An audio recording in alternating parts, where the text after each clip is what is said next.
तो सबसे पहले हम बेसिक नेचर ऑफ एमीन्स पढ़ रहे हैं, इसे ध्यान से समझना, वेरी इंपॉर्टेंट टॉपिक है। नेक्स्ट चैप्टर है basic nature of amines, basic nature of amines and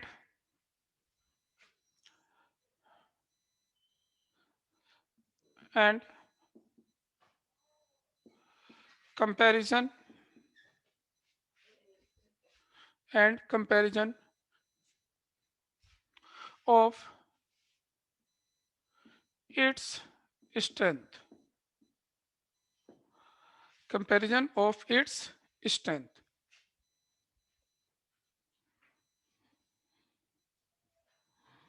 comparison of its strength। तो देखिए हम यहाँ स्टडी कर रहे हैं बेसिक नेचर और उसके कंपैरिजन के। Basic nature of amines and it's comparison, हम बेसिक नेचर की स्टडी करेंगे, साथ साथ उसे कंपेयर करेंगे, कौन स्ट्रॉन्ग बेस है कौन वीक है। सबसे पहली प्रॉब्लम आती है एमीन्स बेस क्यों है। देखो एमीन्स का क्लासिफिकेशन आगे पढ़ाऊंगा मैं। एमीन्स में एल्काइल ग्रुप होंगे और नाइट्रोजन के साथ 2 H भी हो सकते हैं, साथ में लोन पेयर। नाइट्रोजन के साथ 2 एल्काइल ग्रुप होंगे, एक लोन पेयर हो सकती है, एक H होगा। ये 2 डिग्री एमीन्स है, ये 1 डिग्री एमीन्स है। नाइट्रोजन के साथ क्या हो, 2 H 1 R प्राइमरी एमीन्स और 2 R 1 H 2 डिग्री एमीन्स। और तीसरी कंडीशन है नाइट्रोजन के साथ 3 R हो, इसको कहते हैं 3 डिग्री एमीन्स।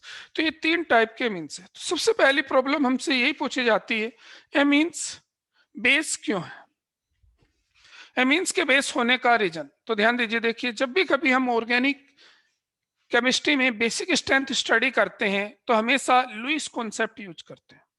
और लुईस कॉन्सेप्ट क्या कहता है, जो loan pair of electron donator होता है वो बेस होता है।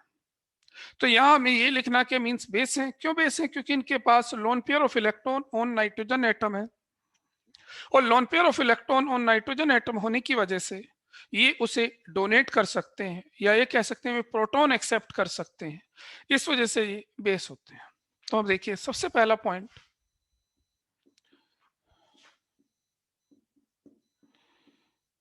Amines behave as base, amines behave as bases। अब amines behave as bases और प्रोटॉन एक्सेप्टर्स, कभी कभी प्रोटॉन एक्सेप्टर भी पूछ लेते, प्रोटॉन एक्सेप्टर।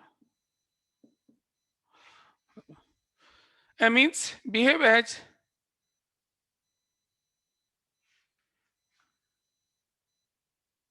ध्यान देना भाई, ये स्टार्ट किया है भाई और कुछ नहीं है, हमें बेसिक नेचर पढ़नी है मीन्स की। आपको बस मैंने ये बताया अगर नाइट्रोजन के साथ 2 H हो 1 R हो तो 1 डिग्री अमीन्स है, और अगर 2 R 1 H हो तो 2 डिग्री अमीन है, और तीनों R हो तो 3 डिग्री अमीन है। बस अभी तक हमने ये लिखा है। और अब हम पढ़ रहे हैं कि मीन्स बेस क्यों है या प्रोटॉन एक्सेप्टर्स क्यों है। एमीन्स बिहेव एज बेस और प्रोटॉन एक्सेप्टर्स क्यों है, प्रोटॉन एक्सेप्टर्स। तो इसका रीजन है due to presence of lone pair of electron, due to presence of lone pair of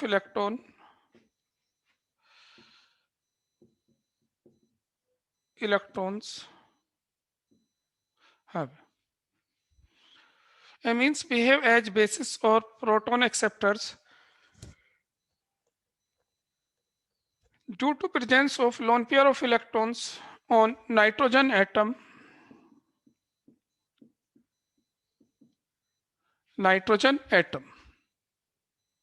which is available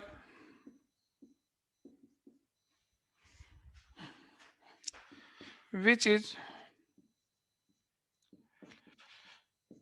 to donate, which is available to donate.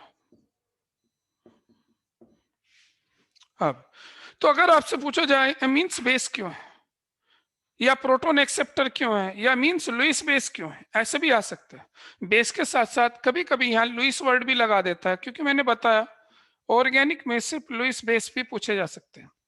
amines behave as Lewis base या proton acceptor due to presence of lone pair of electrons on nitrogen atom which is available to donate. इसके पास nitrogen पे loan pair of electron है जिसे donate कर सकता है इस base पर। कहो तो इसे हम वैसे भी देख लें, अपना लिख के भी एक बार देखिए, ये RNH2 है, इसमें नाइट्रोजन पे लोन पेयर है। ये क्या करता है, ये HN कहां से आया, फ्रॉम एसिड, जो एसिड से HN आता है। रुको भाई जरा,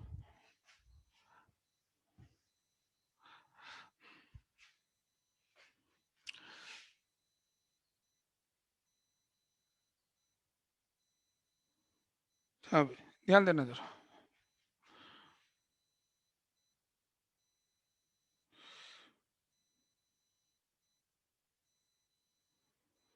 ध्यान दीजिए, हाँ भाई, तो मैंने बताया भी आपको, ये क्या है, ये एमीन्स नाइट्रोजन पर है लोन पेयर, ये क्या करेगा, ये एच एन कहां से आता है, फ्रॉम एसिड, ये एसिड से आया। ये क्या करता है, अपनी लोन पेयर इस एच को डोनेट कर देता है, अपनी लोन पेयर इस एच को डोनेट कर देता है, या हम कह सकते हैं एच को एक्सेप्ट कर लेता है और सोल्ट बना देता है। तो ये एमीन्स बेस है, क्योंकि अपनी लोन पेयर डोनेट कर देता है इस बेस पर। अब हमें पढ़ना है कंपैरिजन। तो मैंने कहा basic nature of amines, amines base क्यों है, क्योंकि लोन पेयर है नाइट्रोजन पर, चाहे आप 1 डिग्री एमीन्स देखो, 2 डिग्री देखो, 3 डिग्री, सारों पे नाइट्रोजन पे लोन पेयर है, ये ध्यान देना। अब कंडीशन आती है कौन सा एमीन्स स्ट्रॉन्ग बेस होगा, कौन सा वीक होगा, ये कैसे पता चलेगा। देखो, इन्हें देनी है लोन पेयर, इन्हें डोनेट करनी है लोन पेयर, जो जितनी जल्दी लोन पेयर डोनेट करेगा, जो जितनी जल्दी लोन पेयर डोनेट करेगा उतना बेस्ट, उतना स्ट्रॉन्ग बेस होगा। अब लोन पेयर कौन जल्दी डोनेट करेगा ये हमें समझना है, और कुछ नहीं। तो लिखिए जरा,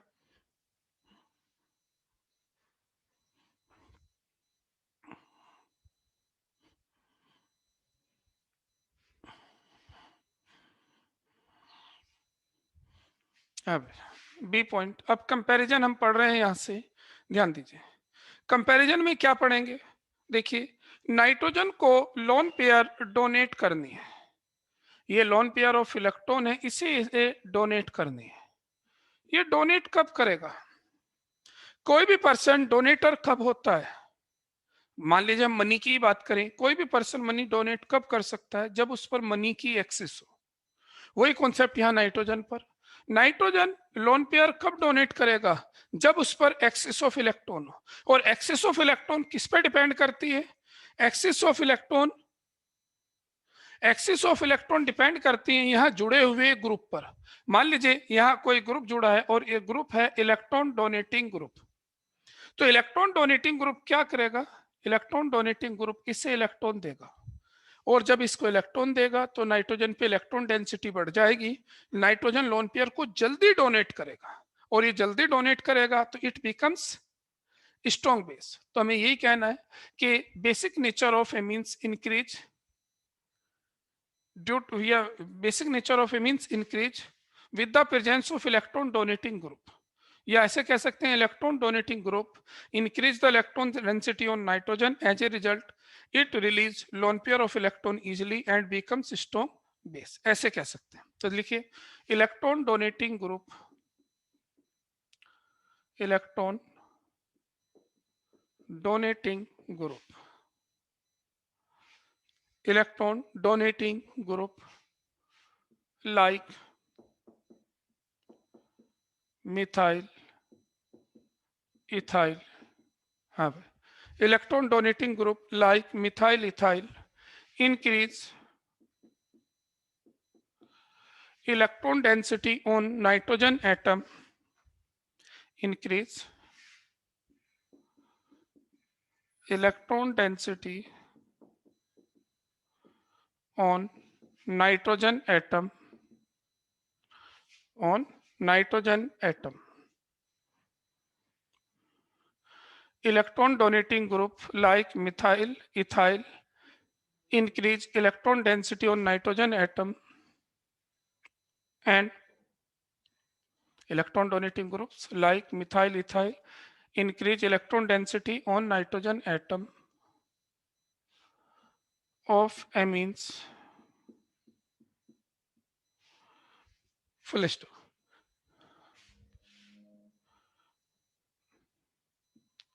As a result, as a result, it donate lone pair of electron. It donate as a result. It donate lone pair of electron easily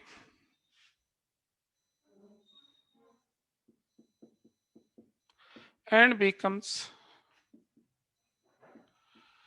strong base.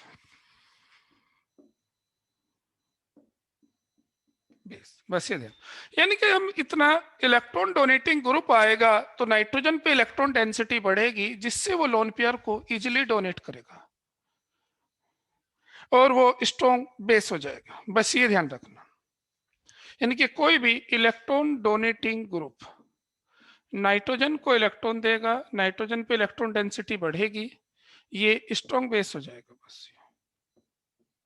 अच्छा, इसके अपोजिट आ जाए, ये तो स्ट्रॉन्ग बेस हो गया, अगर इसका अपोजिट आ जाए,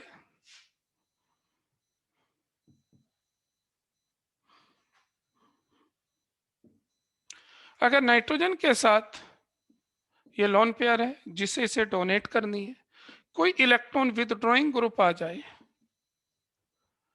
विदड्रॉइंग ग्रुप आ जाए जो इससे इलेक्ट्रॉन अपनी तरफ खींचे, अगर इलेक्ट्रॉन विदड्रॉइंग ग्रुप आ जाए तो इलेक्ट्रॉन विदड्रॉइंग ग्रुप क्या करेगा, नाइट्रोजन से इलेक्ट्रॉन अपनी तरफ लेगा, और इलेक्ट्रॉन विदड्रॉइंग ग्रुप जब नाइट्रोजन से इलेक्ट्रॉन अपनी तरफ लेगा तो नाइट्रोजन पे इलेक्ट्रॉन डेंसिटी कम हो जाएगी और इट बिकम्स वीक बेस, ये वीक बेस हो जाएगा। बस ये पॉइंट और लिख के next,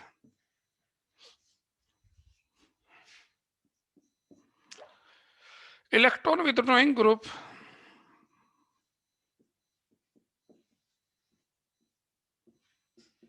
electron withdrawing groups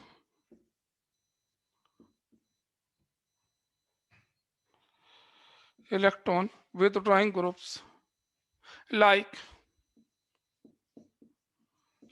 NO2, fluorine, chlorine, bromine, iodine, etc.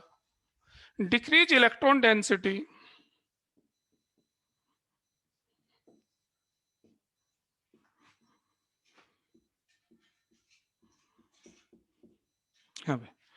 decrease electron density on nitrogen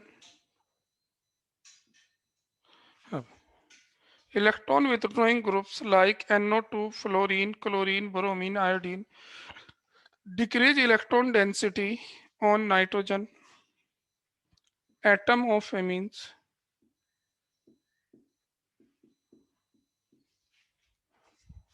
As a result,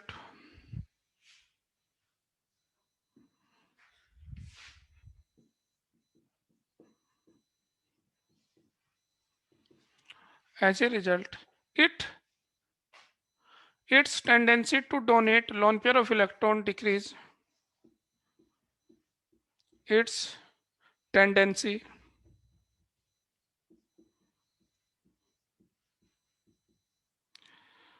to donate its tendency to donate lone pair of electrons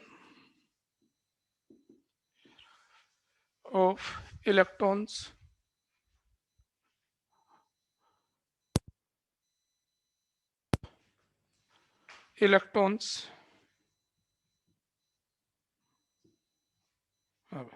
its tendency to donate lone pair of electrons decrease, and it becomes अरे रे रे।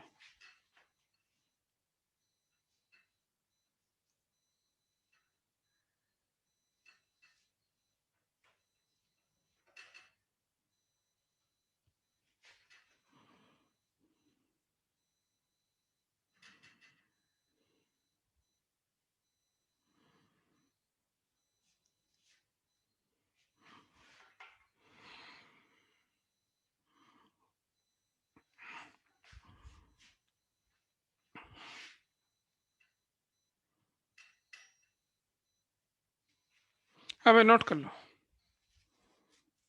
to donate lone pair of electrons and decrease, and it becomes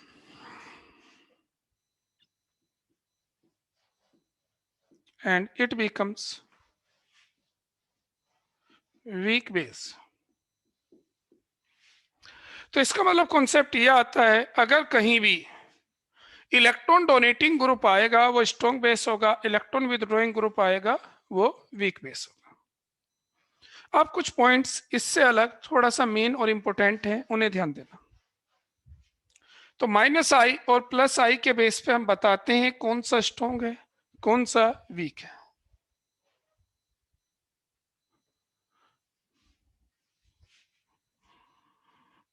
अब problem आती है aromatic means, it means aniline weak base है क्यों? ध्यान दीजिए भाई, आपको भी मैंने बताया वो बेस होगा जो लोन पेयर डोनेट करेगा। अगर कोई lone pair of electron donate ही ना करे तो वो वीक बेस होगा। जरा ध्यान देना, डी पॉइंट। हाँ भाई, डी पॉइंट क्या है जरा ध्यान दीजिए। जो एरोमेटिक एमीन्स है, एरोमेटिक एमीन्स का मतलब है एनिलीन। एनिलीन एक वीक बेस होता है, पूछा जाता है क्यों? तो रीजन आपके सामने है, लिखिए। एनिलीन इंपॉर्टेंट पॉइंट है, एनिलीन यानी कि aromatic amine.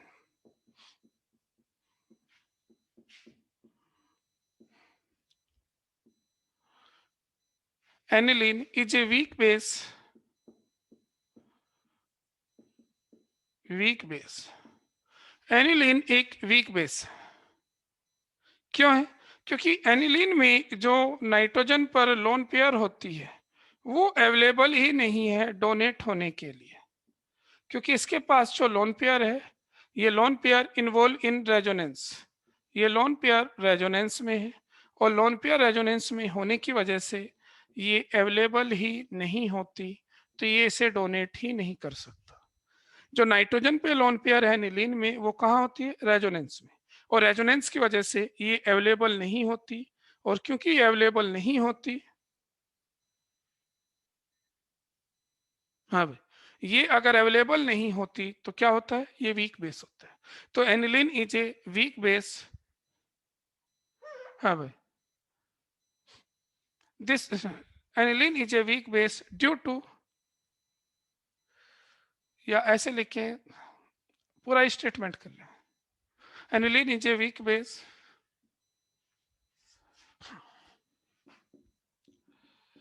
This is because lone pair of electron on nitrogen, lone pair of electrons on nitrogen atom,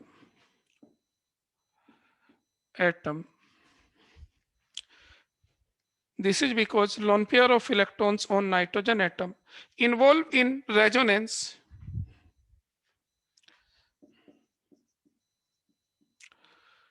involves in resonance. This is because lone pair of electrons on nitrogen atoms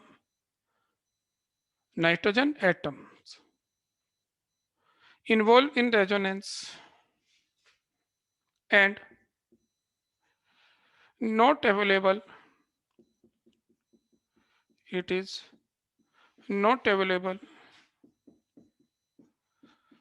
to donate। बस ये weak base क्यों है? Resonance बनानी है भाई। Resonance में loan pair of electron involve हो जाती है और जो आसानी से अवेलेबल नहीं हो पाती, और जब ये लोन पेयर डोनेट ही नहीं करेगा तो ये एक वीक बेस में आएगा। इसके बाद एक प्रॉब्लम आती है एसिटामाइड। एसिटामाइड एक वीक बेस है, क्यों? एसिटामाइड होता है CH3CONH2। इसमें नाइट्रोजन पे लोन पेयर है, लेकिन ये, हाँ भाई, यहाँ नाइट्रोजन पे लोन पेयर है लेकिन ये एक वीक बेस है। अब प्रॉब्लम आती है, नाइट्रोजन पे लोन पेयर है फिर भी वीक बेस है, ऐसा क्यों? तो इसका रीजन है, ये जो नाइट्रोजन पे लोन पेयर है इन्वॉल्व इन रेजोनेंस किसके साथ? कार्बोनिल ग्रुप के साथ। ये दोनों इलेक्ट्रॉन यहाँ आ जाते हैं, ये इलेक्ट्रॉन यहाँ चले जाते हैं, तो यहाँ रेजोनेंस है, और रेजोनेंस की वजह से एसिटामाइड में नाइट्रोजन पर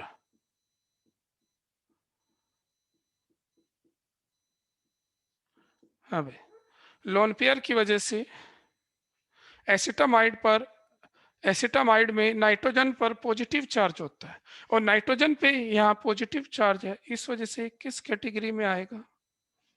नाइट्रोजन पर पॉजिटिव चार्ज है, और पॉजिटिव चार्ज की वजह से ये किस कैटेगरी में है कि ये वीक बेस। तो हमें ये लिखना है acetamide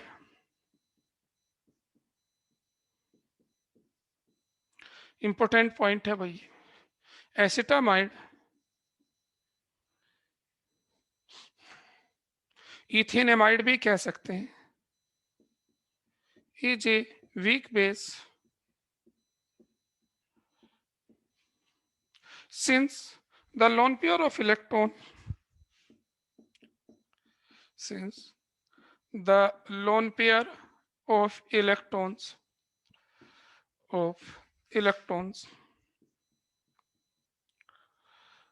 on nitrogen atom have since the lone pair of electrons on nitrogen atom involve in resonance with carbonyl group with carbonyl group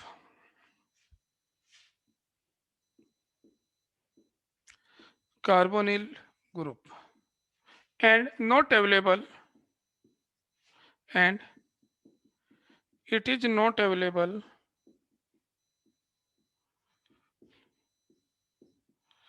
to donate। अब ये ध्यान रखना, क्या बता, एसिटामाइड एक वीक बेस है since the lone pair of electron on nitrogen atom involve in resonance with carbonyl group। ये carbonyl group जो है CO इसके साथ रेजोनेंस में है, इस वजह से क्या है, it does not available to donate. CO के साथ रेजोनेंस में है, इस वजह से ये इसे डोनेट नहीं कर सकता और वीक बेस है। नेक्स्ट प्रॉब्लम आती है, पायरोल एक वीकेस्ट बेस है, क्यों? वीकेस्ट मतलब क्या है? सबसे वीक बेस है पायरोल।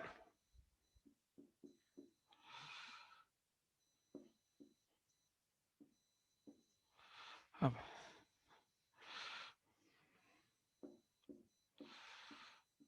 पायरोल, पायरोल है क्या? पायरोल है हेट्रोसाइक्लिक कंपाउंड। इसमें नाइट्रोजन पर एक लोन पेयर होती है, ये वीकेस्ट बेस होता है। वीकेस्ट का मतलब है बहुत ही वीक बेस होता है, ये कंडीशन है भाई पायरोल की। पायरोल में हेट्रोसाइक्लिक कंपाउंड है, 4 कार्बन और एक नाइट्रोजन, नाइट्रोजन पर एक लोन पेयर होती है। अब आपसे पूछा जाएगा एक H होता है नाइट्रोजन के साथ, पायरोल एक वीकेस्ट बेस क्यों है? Pyrrole is a weakest base. ये वीकेस्ट बेस क्यों है? क्योंकि ये लोन पेयर डोनेट ही नहीं कर पाता। क्यों नहीं कर पाता? इसकी जो लोन पेयर होती है इन्वॉल्व इन एरोमेटिक कैरेक्टर। ये जो लोन पेयर है, क्योंकि एक रूल आता है हकल रूल, किसी भी कंपाउंड को एरोमेटिक होने के लिए उसके पास 4n+2 पाई इलेक्ट्रॉन होने चाहिए। 11th में था भैया, 4n+2 पाई इलेक्ट्रॉन होने चाहिए। अगर किसी कंपाउंड के पास 4n+2 पाई इलेक्ट्रॉन हो, अब n की वैल्यू 0 1 2 लेके चलें, तो 2 इलेक्ट्रॉन हो, 6 हो, 10 हो या 14 हो, वो हमेशा एरोमेटिक होता है। आप देख सकते हो इसके पास भी 6 इलेक्ट्रॉन है, लेकिन कब होंगे 6? 2 तो इस पाई के, 2 इसके और 2 लोन पेयर के, तो इसकी लोन पेयर एरोमेटिक कैरेक्टर में है। और जिसकी लोन पेयर एरोमेटिक कैरेक्टर में होती है वो सबसे वीकेस्ट बेस होता है। तो pyrrole is a weakest base due to, हाँ भाई, बस इसका रीजन ऐसे ही लिख लो, since lone pair of electron, lone pair of electrons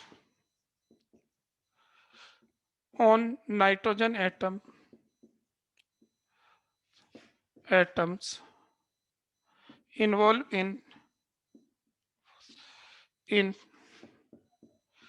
aromatic character।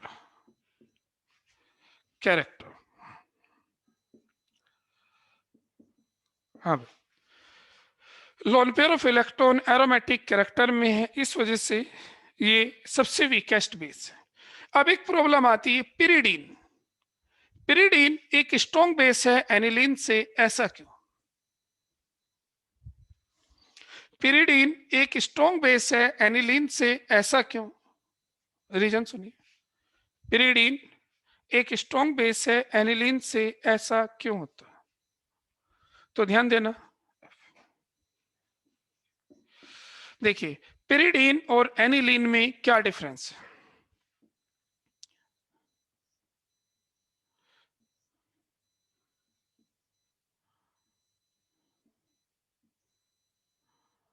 ये पिरिडीन है,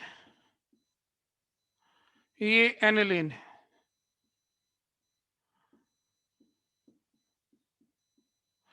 एनिलीन में loan pair involve in resonance,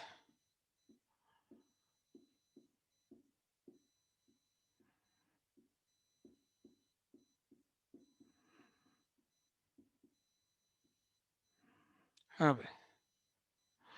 aniline में देखो ये एनिलीन है और ये पिरिडीन है।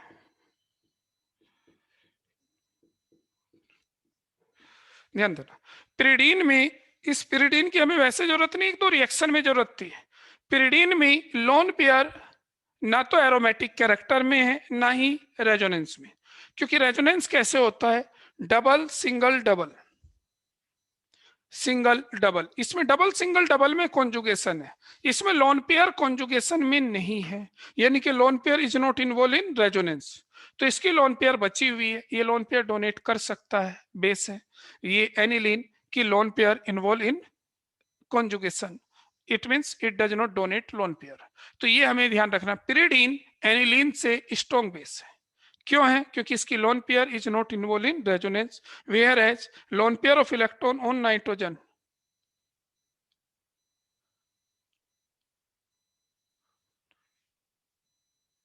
रिधि मित्तल, एरोमेटिक का मतलब रेजोनेंस नहीं होता। एरोमेटिक कंपाउंड एक अलग से फीचर्स है। एरोमेटिक उनमें बनता है जिनमें रेजोनेंस होती है, एरोमेटिक में रेजोनेंस होती है, लेकिन एरोमेटिक एक अलग फीचर्स है। सुन लो भाई जरा मैं जो बोल रहा हूं, पिरिडीन एक स्ट्रॉन्ग बेस है देन दैट ऑफ एनिलीन से। एनिलीन की लोन पेयर रेजोनेंस में है, नाइट्रोजन डोनेट नहीं करेगा, इसकी लोन पेयर रेजोनेंस में नहीं है। तो पिरिडीन एक स्ट्रॉन्गर बेस है देन दैट ऑफ एनिलीन, ये ध्यान रखना। पिरिडीन, क्योंकि देखो इसकी लोन पेयर बची हुई है, देखो इसमें क्या है, डबल सिंगल डबल, ये रेजोनेंस में नहीं है। डबल सिंगल डबल, यहाँ क्या है, यहाँ रेजोनेंस, ये आपको याद रखना है। चलिए समझे। pyridine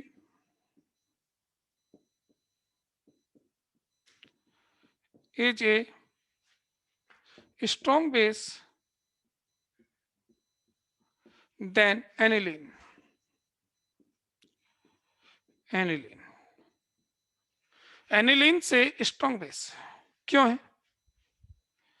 full stop. Since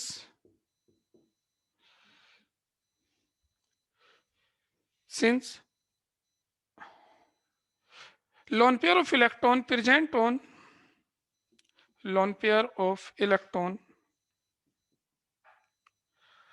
lone pair sorry lone pair of electrons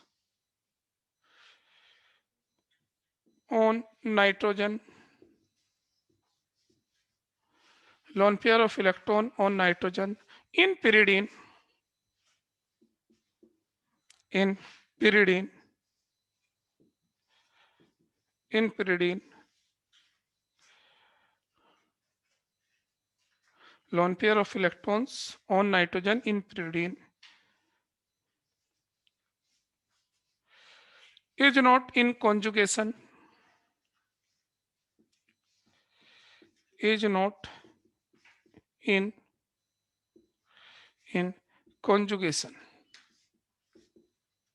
यानी कि कॉन्जुगेशन में नहीं है, is not in conjugation, and available to donate,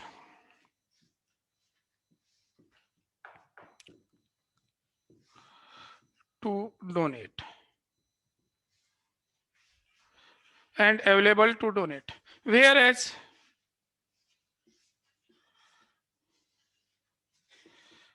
in pyridine, oh sorry, whereas in aniline,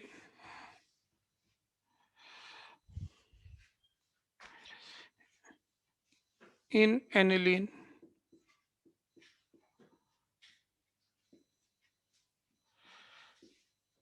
lone pair of electrons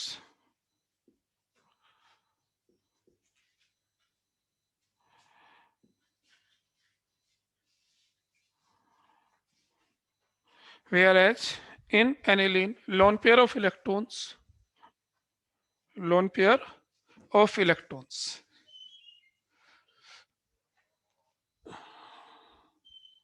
lone pair of electrons involved in resonance and not available, and is not available to donate, is not available to donate। देखो भाई, ये pyridine भी और ये भी आपको बता दें।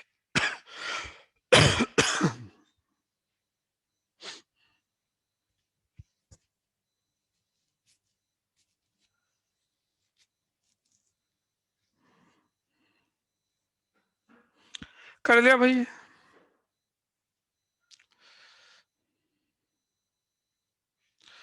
चलिए अब कंडीशन ये आती है, मैंने आपको बताया कि कौन सा, अब कंडीशन आती है इन aqueous solution, basic strength of amine in aqueous solution. अभी एक बार लास्ट में 3 लाइन लिखाऊंगा, वो याद कर लेना, पेपर में वो आएगी, एक्सप्लेनेशन मैं कराता जा रहा हूं। अब next,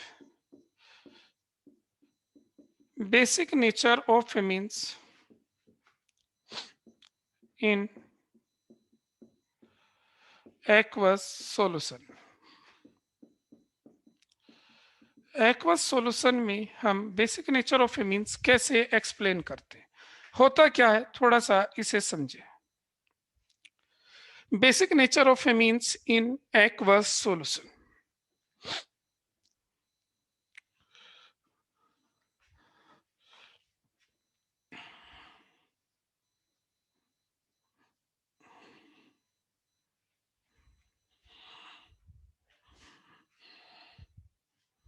basic nature of amines in aqueous solution, ध्यान दीजिए जरा। अगर हम बेसिक नेचर ऑफ एमीन्स की बात करें इन एक्वस सॉल्यूशन तो क्या कंडीशन होगी? Basic nature of amines in aqueous solution, देखिए एमीन्स का क्या काम है। एमीन्स को अगर हम वाटर में लेते हैं तो आपको पता है वाटर में क्या होता है, वाटर में होते हैं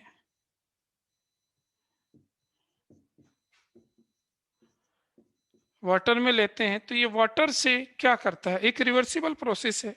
एमीन्स वाटर से प्रोटॉन एक्सेप्ट करता है और एमीन्स वाटर से प्रोटॉन एक्सेप्ट करके क्या बना देता है, आयंस बना देता है, कैटायन, और वाटर के OH अलग रिलीज हो जाते हैं। यानी कि वाटर में क्या बनता है, एमीन्स वाटर से प्रोटॉन लेता है, आयंस बनाता है और OH अलग रिलीज करता है। यानी कि हम ये कह सकते हैं कि एमीन्स एक बेस है और ये एसिड है। क्यों? क्योंकि एसिड उसे कहते हैं जो एच देता है। इसने एच दिया, किसने, और एमीन्स ने एच लिया और उससे क्या बन गया, इसका कॉन्जुगेट एसिड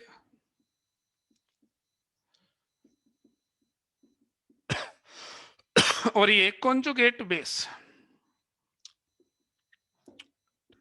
बेस यानी कि एमीन्स जो बेस है उसने प्रोटॉन एक्सेप्ट करके कॉन्जुगेट एसिड बना दिया, और वाटर जो एसिड है उसने प्रोटॉन रिलीज करके कॉन्जुगेट बेस बना दिया। तो यानी कि एक्वस सॉल्यूशन में एमीन्स पार्शियली डिसोसिएट होती है। तो हम एक लाइन लिख लें ऊपर, इन एक्वस सॉल्यूशन, लिखो solution amines dissociate partially,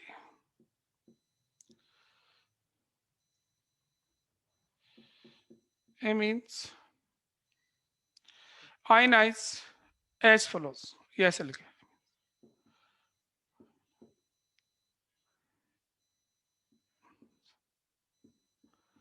as follows, ये आयंस में बदल जाती, कैसे बदली वो आपको समझाया।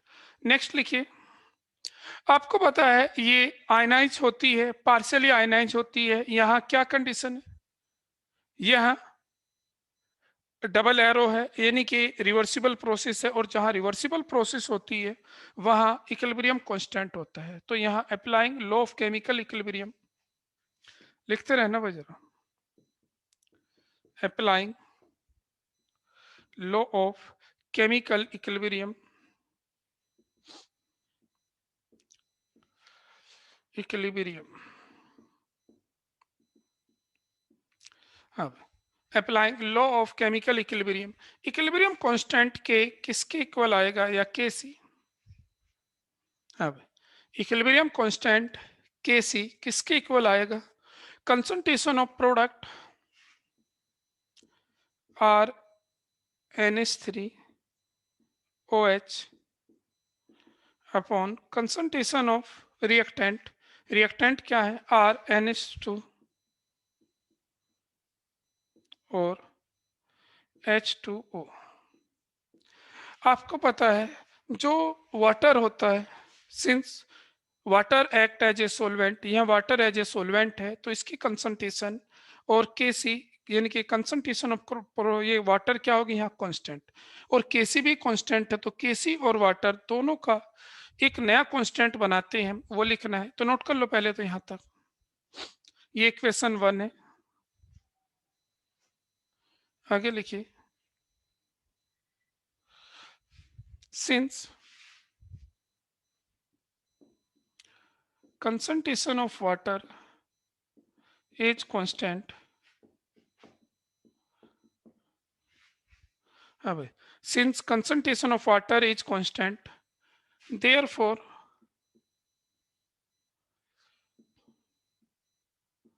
the product of Kc and concentration of H2O, the product of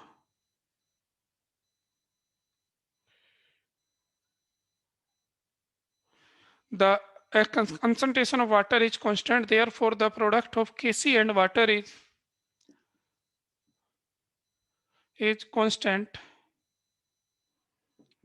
and constant,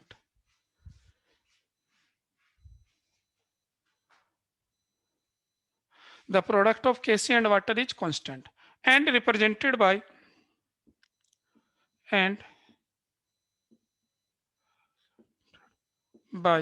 Kb, called dissociation or ionization constant of base। हाँ भाई, तो Kb कहते हैं, किसको कहते हैं? Kc और H2O का प्रोडक्ट, Kc और H2O का प्रोडक्ट Kb कहलाता है।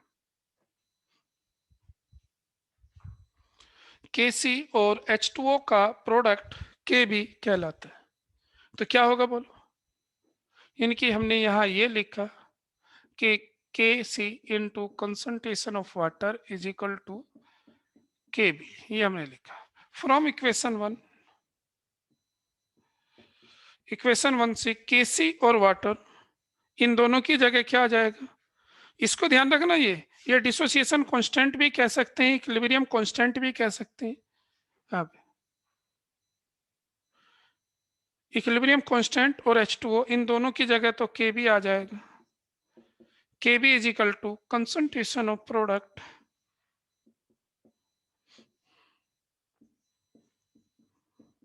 Upon concentration of reactant.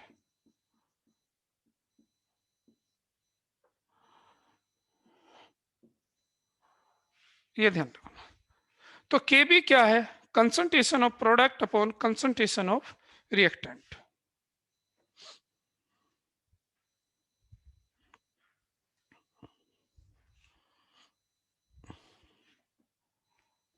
हाँ भाई, अब आगे समझिए। अगर ध्यान दीजिए, OH की वैल्यू ज्यादा होगी, आपको पता है बेस किसे कहते हैं? जो OH आयन रिलीज करे। अगर कोई मोर number of OH ion release करेगा तो Kb की वैल्यू ज्यादा होगी, Kb की वैल्यू ज्यादा होगी, स्ट्रॉन्ग बेस होगा। तो हम ये कहते हैं direct, value of Kb increase होने से बेसिक स्ट्रेंथ बढ़ती है। चलिए एक टर्म्स और आती है इसी में, वो क्या है? आप सभी जानते हो, PKb and PKb minus log Kb। इन दो फॉर्मूलों की भी हमें यहाँ जरूरत, न्यूमेरिकल नहीं आएगा एक्सप्लेनेशन में। अब बस हम यहाँ ये कंडीशन बोलेंगे कि वैल्यू ऑफ Kb इंक्रीज होगी, बेसिक कैरेक्टर बढ़ेगा। ये पॉइंट हमें लिखना है, लिखिए। With increase in value of Kb basic strength increase.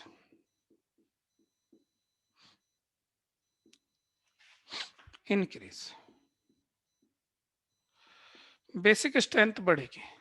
मैं देखिए, OH ज्यादा होगा Kb ज्यादा होगा, यानी कि Kb ज्यादा होगा OH ज्यादा होगा, OH ज्यादा होगा स्ट्रॉन्ग बेस होगा। अच्छा, अब दूसरी, PKb किसके इक्वल है? Minus log Kb। अगर Kb ज्यादा होगा तो PKb कम आएगा। इसका मतलब क्या होगा? PKb कम है तो Kb ज्यादा है तो स्ट्रॉन्ग बेस है, और Kb ज्यादा है PKb कम है, इसका मतलब PKb की वैल्यू घटेगी तो बेसिक कैरेक्टर बढ़ेगी। विद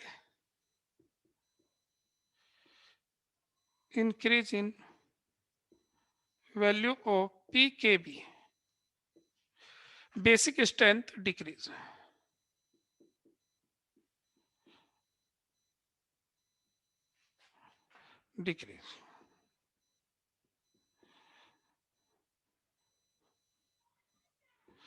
अब देखिए, ये कॉन्सेप्ट हो चुके Kb PKb, हमें इनके बारे में भी पता हो, ये मैंने आपको बता दिया कि कुछ प्रॉब्लम ऐसी आएंगी जिनमें आपसे Kb या PKb पूछा जाएगा, तो हमें पता हो कि Kb जिसका ज्यादा है वो स्ट्रॉन्ग बेस है, PKb जिसका कम है वो स्ट्रॉन्ग बेस है।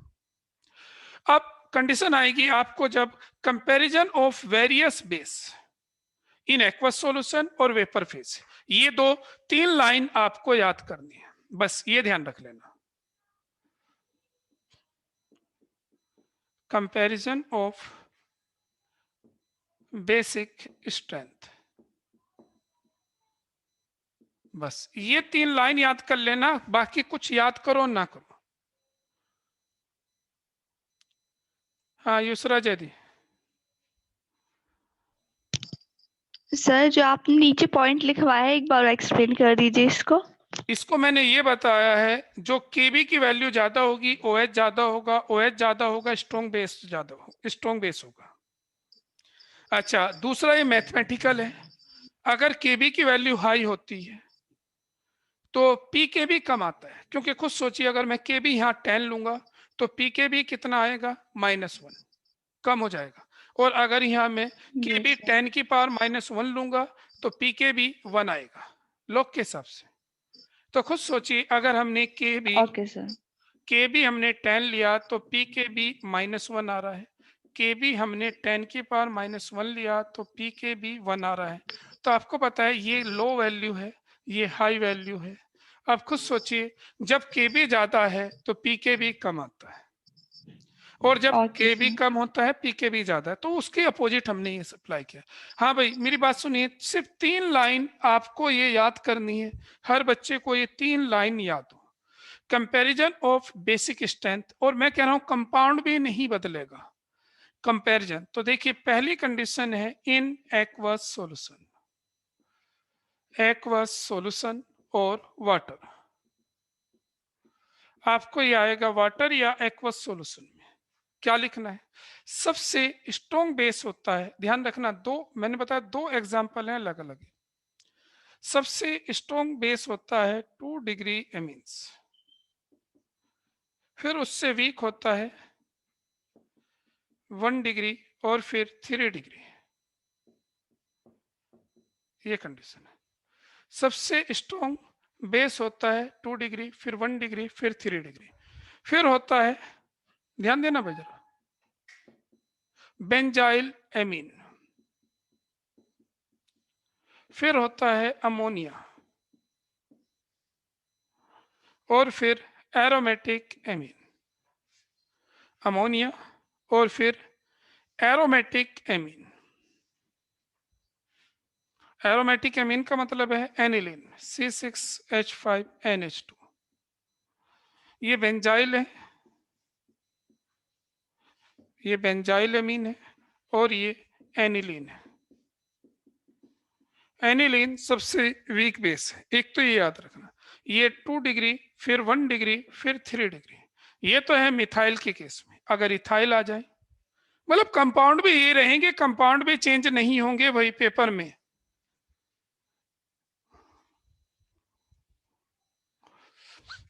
अगर इथाइल एमीन आ जाए,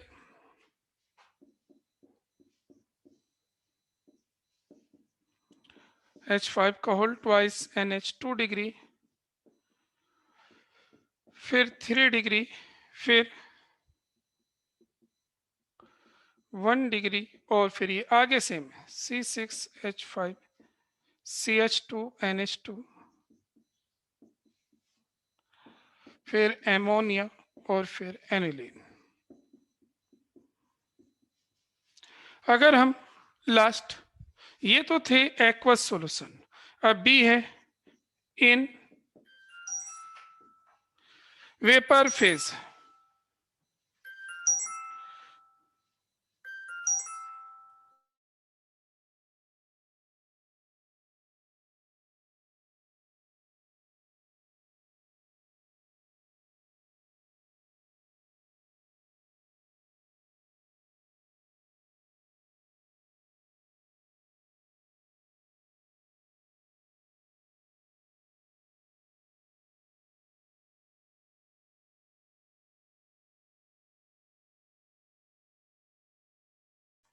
इन वेपर फेज और गैसियस फेज या स्टेट, ये ध्यान लिखा हुआ आता है पेपर में। अगर कुछ नहीं लिखा तो एक्वस वाला लिखना है, अगर लिखा हुआ है तो ये करना है। क्या होगा इसमें, देखिए इसमें इन वेपर फेज और गैसियस स्टेट 3 डिग्री एमीन सबसे स्ट्रॉन्ग होगा, कोई भी हो। फिर 2 डिग्री एमीन्स होगा, फिर 1 डिग्री एमीन होगा, फिर बेंजाइल एमीन होगा, और फिर अमोनिया, और फिर एनिलीन।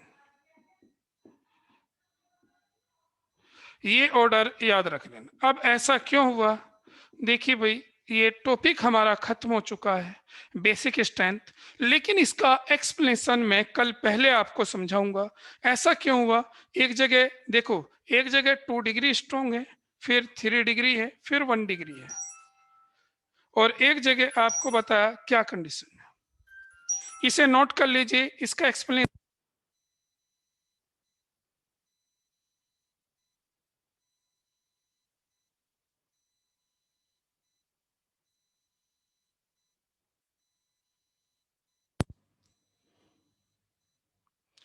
ये नोट कर लो भाई, इसका एक्सप्लेनेशन कल समझा दूंगा ऐसा क्यों हुआ। अगर कम से कम याद करना चाहो, कंपाउंड भी नहीं बदलते, इन्हीं को बढ़िया अच्छी तरीके से पढ़ लेना। बस 1-2 लाइन और मैं थोड़ा सा समझा दूंगा कल, ये एमीन्स की बेसिक स्ट्रेंथ भी कंप्लीट हो चुकी। और भाई 9 से 12 तक आपका टेस्ट है, कोई भी बच्चा आकर टेस्ट दे सकता है 9 से 12 तक। कुछ बच्चों ने कह भी रखा है और कुछ और भी आ सकते हैं।